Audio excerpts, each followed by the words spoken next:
ایک تابعی بزرگ تھے حضرت ابو عبدالرحمن فروغ صاحب تاریخ بغداد نے لکھا ہے، وہ جہاد پہ چلے گئے، 30,000 دینار اپنی بیوی کو جاتے دفعہ دے گئے، کہنے لگے لو پاس رکھ لو، اور بیٹا بھی ماں کی گود میں ہی تھا، کچھ نے لکھا پیدا ہو چکے تھے، کچھ کا کہنا ہے کہ ان کے جانے کے 1-2 ماہ بعد بیٹے کی ولادت ہوئی، اور بیٹے کا نام کیا ہے؟ ربیعہ بن ابو عبدالرحمن، اور یہ بیٹے وہ ہیں جو حضرت امام مالک جیسے لوگوں کے استاد ہیں، حضرت حسن بصری جیسے لوگوں نے ان سے پڑھا، خود جہاد پہ چلے گئے۔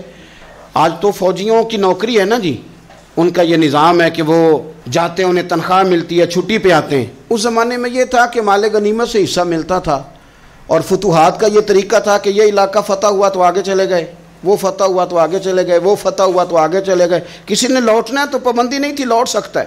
کچھ لوگ جہاد میں ہی رہتے تھے۔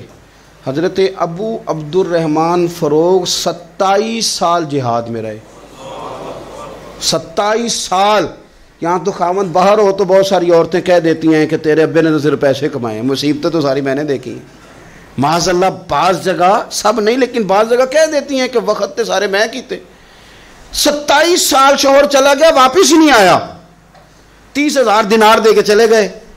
27 سال کے بعد خیال آیا گھر کا، اب بیٹا محدث بن گیا، عالم بن گیا، اور کمال یہ کہ رہتے کہاں تھے؟ حضور کے مدینے میں، مدینہ النبی میں، مدینہ منورہ میں صلی اللہ تعالی علیہ وسلم۔ اور ان کے صاحبزادے حضرت ربیعہ یہ مسجد نبی میں، حضور کی مسجد میں بیٹھ کے نبی پاک کی حدیث پڑھایا کرتے۔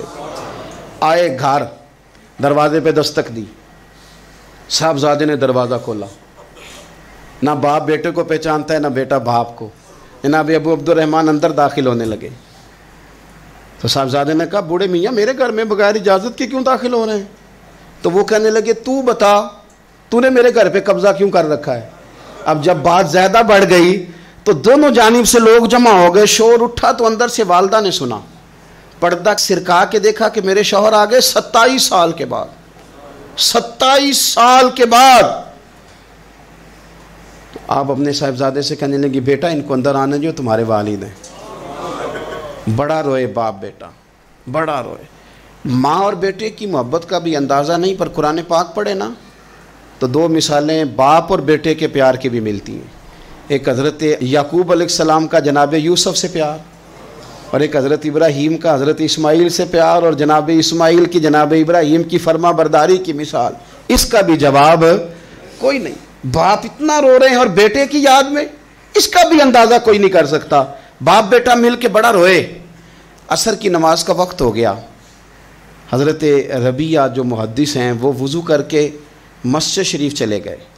یہ ابھی چونکہ سفر سے آئے تھے، انہوں نے کھانا وانا کھایا، تھوڑی دیر بیت گئی تو یہ نہیں پوچھا پیچھے حال کیا رہا، پوچھتے ہیں اپنی بیوی سے میرے 30,000 دینار کہاں ہیں؟ تو اہلیہ کہنے لگی مسجد جائیں نا، حضور کی مسجد میں عصر پڑھ کے آئیں، پھر میں بتاتی ہوں پیسے کہاں ہیں۔ حضرت ربیعہ نے امامہ باندھا، جبہ پہنا، حضور کی مسجد میں بیٹھے اور حدیث پاک کا درس دے رہے ہیں۔ سامنے حضرت حسن بصری جیسے، امام مالک جیسے لوگ بیٹھے ہیں۔ حضرت ابو عبدالرحمن فروغ جو ان کے والد تھے، عصر کی نماز پڑھ کے نا تو پوچھتے ہیں ایک شخص سے، یہ کون ہے نوجوان کالی داڑھی والا، عمر زیادہ نہیں پر کس طرح شوق سے حضور کا دین بیان کر رہا ہے، کون ہے؟ تو بتانے والے نے کہا کہ حضور ایک نا ابو عبدالرحمن نام کے بزرگ ہیں، وہ 27 سال سے جہاد میں گئے ہوئے، یہ ان کا بیٹا ہے۔ یہ سنا کہ میرا پتر اتنا بڑا عالم، چھم چھم آنسو بہے، داڑھی بھر گئی آنسو، حضور کی مسجد میں تشکر کے آنسو، خوب روئے، خوب روئے۔